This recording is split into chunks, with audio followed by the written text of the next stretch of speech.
On est en 2024, petit sujet. Ces derniers temps, là, ces derniers mois, on parle de l'évolution du cyclisme, les contrats, on vous a vu tweeter sur l'affaire Chiane-Heuchdebrouck. Rappelez-nous un petit peu votre point de vue. Marc Magnou nous disait il a peur que le cyclisme vire comme le foot. Quel est votre point de vue par rapport à tout ça? Non, mais je pense que pour bien travailler, on doit d'abord travailler dans la confiance. C'est important pour le manager, c'est important pour les partenaires, pour le sponsor, mais c'est aussi important pour les coureurs ou les coureuses. C'est-à-dire que si on instaure une instabilité permanente de que chaque année on a des mouvements, ça change. Construire une équipe, c'est pas juste claquer des doigts, se dire on fait un stage en décembre et hop, les automatismes sont bons. Donc on doit travailler sur le long terme. Notre ambition à nous, c'est de travailler sur le long terme avec nos valeurs sûres, que ce soit chez les hommes et chez les femmes.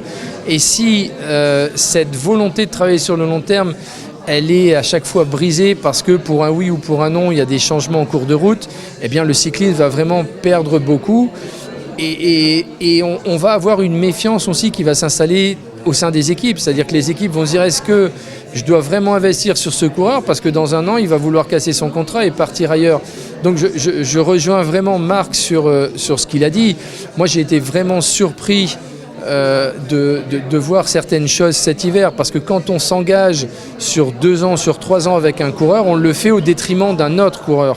On ne peut pas prendre plus que 30 coureurs et à un moment donné, si on prend la décision d'opter pour un coureur précisément, eh bien c'est au détriment des autres.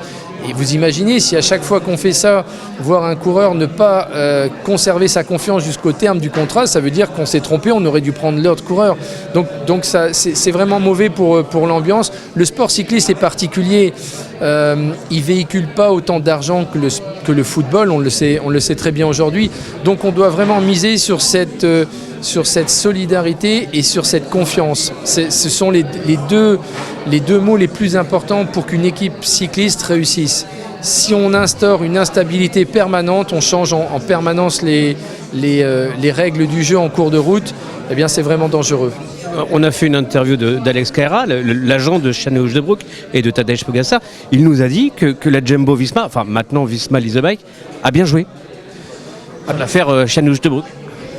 Oui, bah alors lui, il fait bien son travail. Lui, c'est un agent. Son objectif, c'est de prendre 5 ou 7% d'un coureur, parce que c'est aussi la réalité aujourd'hui. Lui, son gagne-pain, c'est le pourcentage du salaire versé par l'équipe au coureur.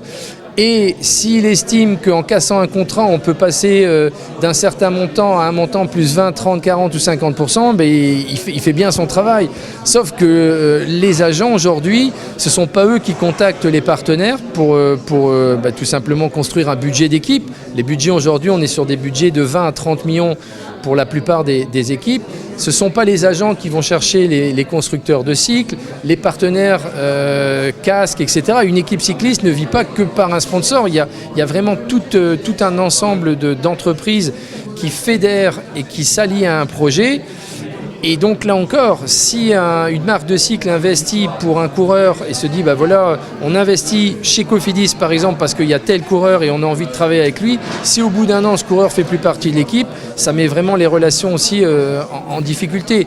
En tout cas, on peut aussi, mettre le problème en sens inverse. Ça veut dire que le vrai danger, c'est que si un coureur ne se sent pas bien à un moment donné dans une équipe et qui veut casser son contrat avant son terme en tant que CDD, pourquoi une équipe pourrait pas aussi, si elle n'est pas contente d'un coureur, se dire, eh bien lui, on avait signé 3 ans, au bout d'un an, il nous donne pas confiance, on arrête aussi le jeu. Et là, vraiment, tout le monde est perdant. Donc à un moment donné, je pense qu'on avait un système qui était instauré et garanti par l'UCI de stabilité, de garantie de contrat. Ce qui est en train de se passer, c'est de mettre de l'attention et peut-être de mettre en danger certains athlètes parce que tous les coureurs ne sont pas sur une phase croissante. Il y en a aussi qui sont sur des phases décroissantes.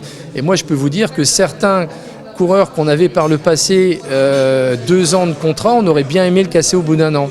On ne l'a pas fait tout simplement parce qu'on a respecté nos engagements. Dernière question sur le sujet. On parle du salary cap. Quel est votre avis là-dessus ? Je pense que si on voit toujours les mêmes coureurs, les mêmes équipes gagner, il y a une certaine lassitude qui risque de s'installer et même à un moment donné une suspicion. On connaît l'histoire du cyclisme. On doit vivre avec, ça fait partie de notre histoire et je pense que la richesse d'un sport, c'est de voir un match. Il faut un match, c'est-à-dire qu'on aime bien la rivalité Van Aert-Van der Poel, par exemple, sur le cyclocross. C'est d'ailleurs Van Aert qui vient de gagner hier. Mais quand c'est toujours le même qui gagne, bon, je dirais que ça dérange un peu. Je ne vais pas vous rappeler que le duel Anquetil-Poulidor, les Français avaient pris parti pour Poulidor. Le Poupou, c'était le numéro 2, c'était le chouchou. Donc on aime bien quand même de la diversité. Et je crois que la richesse, c'est d'avoir de la diversité. Vous comprenez bien qu'aujourd'hui, les meilleurs coureurs sont approchés par les équipes les plus riches. Et si à un moment donné, on retrouve des leaders, enfin, si au départ du Tour de France, une équipe n'affiche que des leaders d'équipe, il n'y a pas de match. Évidemment, donc je pense que le salary cap, c'est vraiment un sujet sur lequel nos instances doivent se pencher et rapidement, parce qu'évidemment, si on a un salary cap en 2040, il sera trop tard. Donc vous êtes comme Marc Magnot, vous n'attendez pas l'UCI que sur la hauteur des sockets.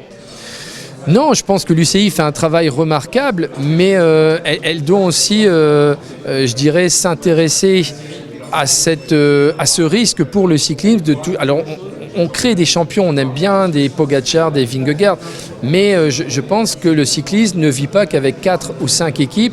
Imaginez un seul instant 5 équipes prendre le départ du Tour de France, ça serait désastreux pour France Télévisions et puis pour tous les supporters sur le bord de la route.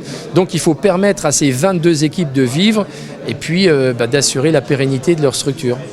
Merci Cédric.